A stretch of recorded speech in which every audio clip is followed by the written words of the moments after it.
Yesterday, I went to see the 2011 movie, just out in theaters, um, Terrible Bosses, and I forgot what movie I saw for a second. Terrible Bosses. This stars Jason Bateman.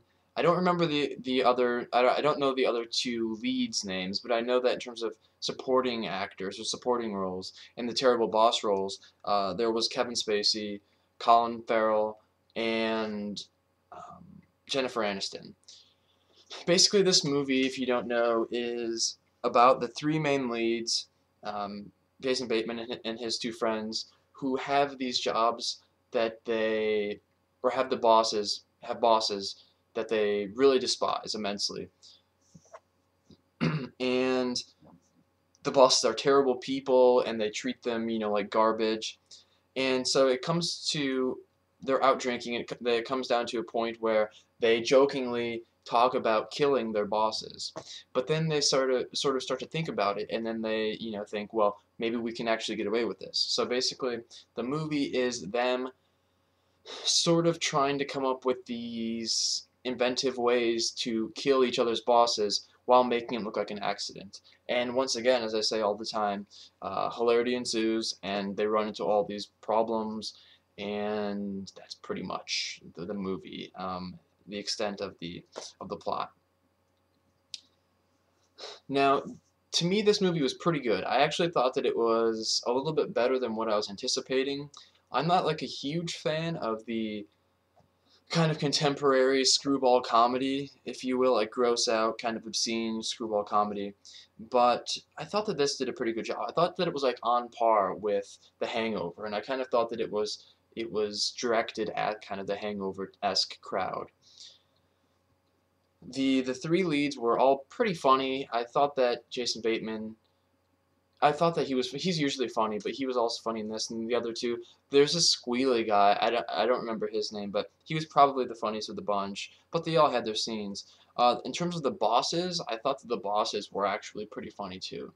Kevin Spacey, of course, was pretty convincing as like the ultimate asshole office boss, and he sort of plays this character. He plays it pretty well, and he's done it before. I don't remember the other movie that he was in where he played like this big Hollywood hotshot, and then he had some intern that he was just tearing apart. But it was the same kind of role.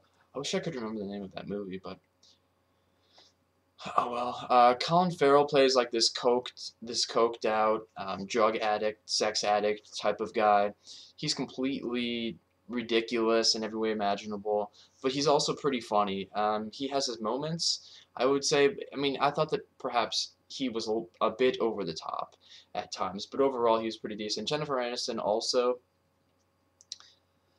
was decent. She had of pretty much her whole thing was that she's a dentist and she was just sexually harassing one of the characters, and pretty much the whole time she was just blurting out these obscene sexual remarks, and that's pretty much the extent of what she did on screen.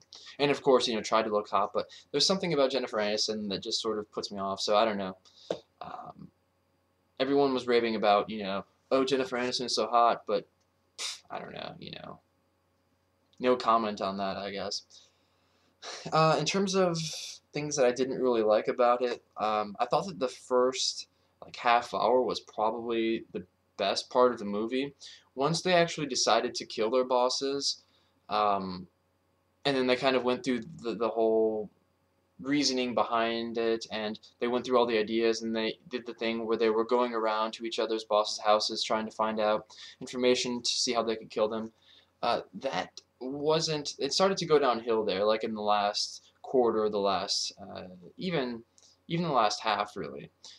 Some of the stuff missed its mark. Like Jamie Foxx, I didn't find the Jamie Foxx character to be funny. Basically, he plays this. Well, I don't want to give away too much. He plays like the supposed ex-con who's supposed to be helping them find out how they can go about killing the bosses. But again, I didn't really like his role.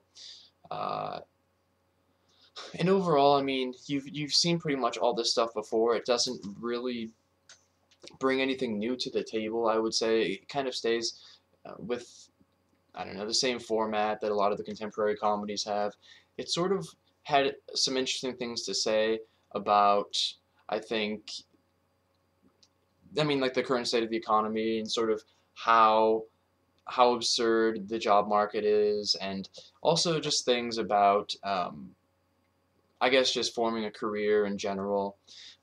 And he kind of had some of the same things to say about the workplace, I think, as like Office Space. Although I think Office Space, satirically speaking, did it a lot better. But I suppose if you like the contemporary comedies, you might like this film. So I would probably recommend it to most people who actually think that they might like the movie. Like if you see the trailer and you think that this movie is going to be funny and you're going to like it, then you probably would. And if you're one of those people, then definitely check it out. If you think it looks lame, it probably will be lame to you. So I probably would give it like 3.5 out of 5 stars. So check it out if you feel like it.